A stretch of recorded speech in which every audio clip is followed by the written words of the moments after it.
तुलसीदास भोइटे जी, सतीश जी और संजय जी, या जहां तक मेरी भी थोड़ी बहुत जानकारी है,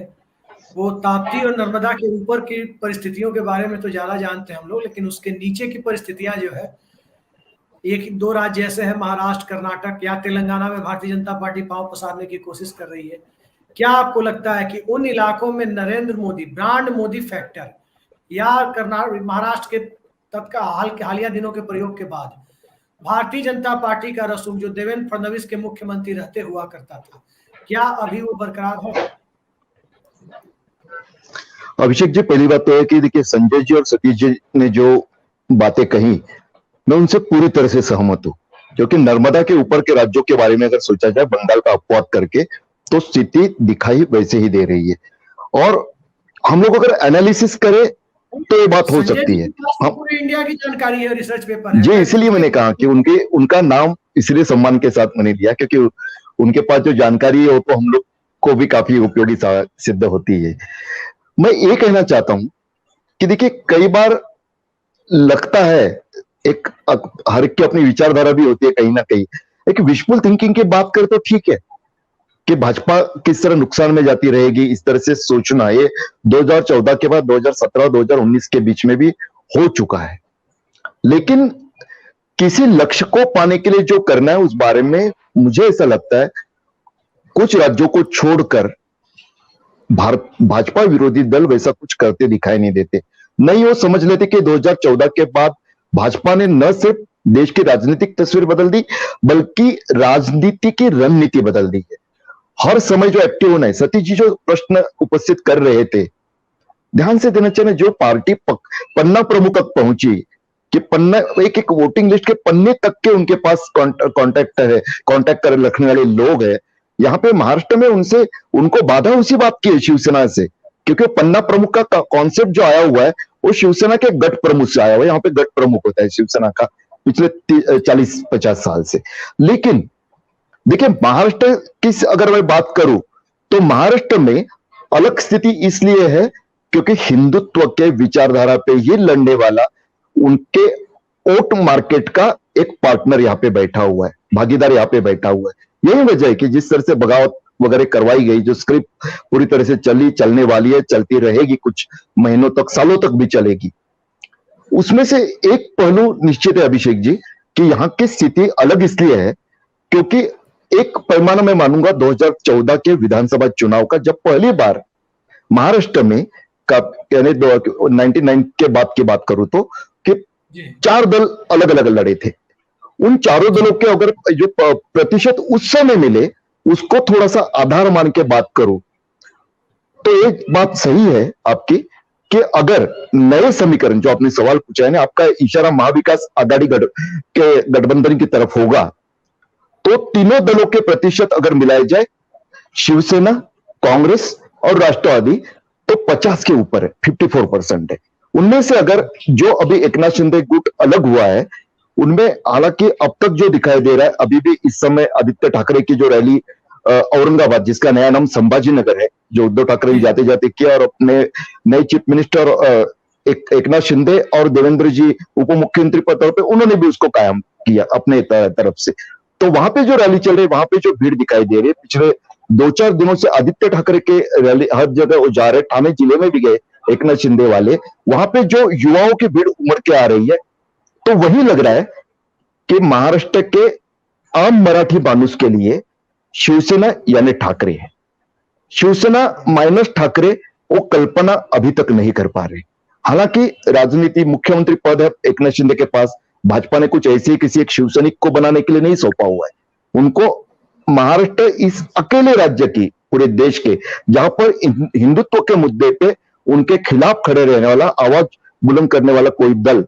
उसको उनको, और वहां के ठाकरे ब्रांड को उनको कम करना है। समाप्त कोई नहीं कर सकता उस तरह से, किसी भी इसको विचारधारा को समाप्त नहीं किया, ऐसा राइट ऑफ नहीं हो सकती, लेकिन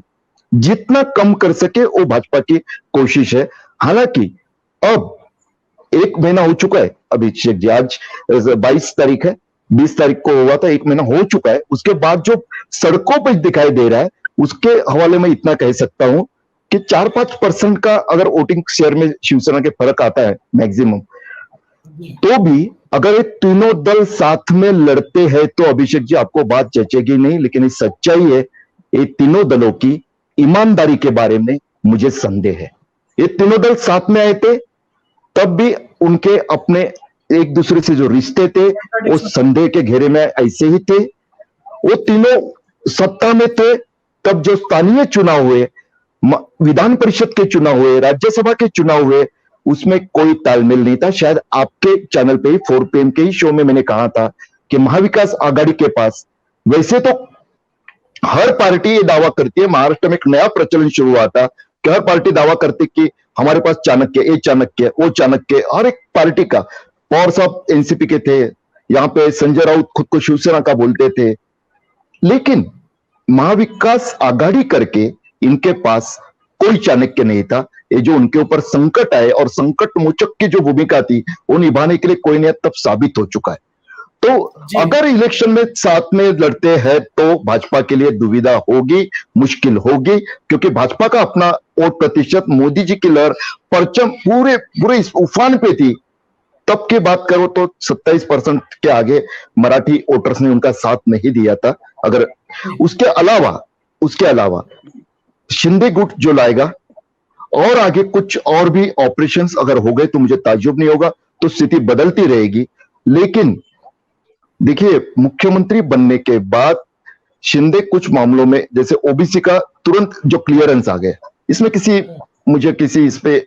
कुछ कमेंट नहीं करना है, आ गया। उसी तरह से अगर मराठा आरक्षण जैसा एक प्रलंबित मामला, अगर वो भी समस्या हल हो जाती है तो समाज का एक बड़ा तबका और स्वयं एकनाथ शिंदे, क्योंकि हम पसंद करें न करें, हमारे यहाँ की राजनीति जातिगत आदर्श, तो वो भी एक बड़ा फायदा उनके लिए हो सकता है। अभिषेक जी, तुलसीदास भोईटे जी, जो बात सतीश केसिंग जी कह रहे हैं कि ब्रांड मोदी,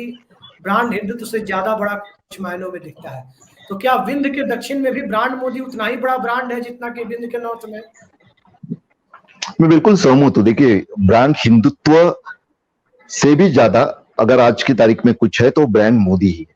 क्योंकि मोदीत्व पे ही जो लोग ज्यादा, हिंदुत्व को न मानने वाले लोग भी जो भाजपा के कमल का बटन दबा रहे हैं ना, उसकी वजह मोदी जी है, इस बात से इनकार नहीं किया जा सकता। हालांकि इस पूरे निराशा की स्थिति में मुझे एक ही कई बार इसमें राहत थोड़ी सी लगती है, वो ये है कि कभी अभिषेक जी ने इसे गंभीर चर्चा में नहीं कहना चाहिए, लेकिन फिर भी कहूंगा कि एक सैक्रेड गेम्स नाम की जो देखिए सीरीज आई थी, उसमें एक काफी डायलॉग चर्चा में आया था उस समय कि कभी कभी लगता है अपुनच भगवान है। और इस स्थिति में जब राजनेता पे पहुंच जाते हैं या राजनीतिक विचारधारा पहुंच जाती है ना, तो मुझे ऐसा लगता है कई बार वहीं से नुकसान की भी शुरुआत हो सकती है। अभी वो समय आया है, नहीं आया ऐसा भी हम कह नहीं सकते, क्योंकि महाराष्ट्र में देखिए ऑपरेशन तो हो गया है, लेकिन जनमानस में उसकी जो प्रतिक्रिया है उठ रही है, वो कई बहुत ज्यादा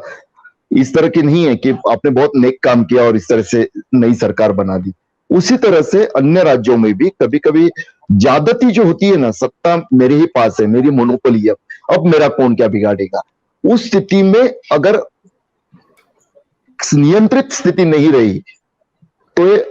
कभी कभी लगता है अपुनच भगवान वाली बात कभी कभी पतन की ओर भी ले जा सकती है। हालांकि वो स्थिति अभी बनी ही है और अपने आप सब कुछ हो जाएगा वैसा भी नहीं है, क्योंकि उसके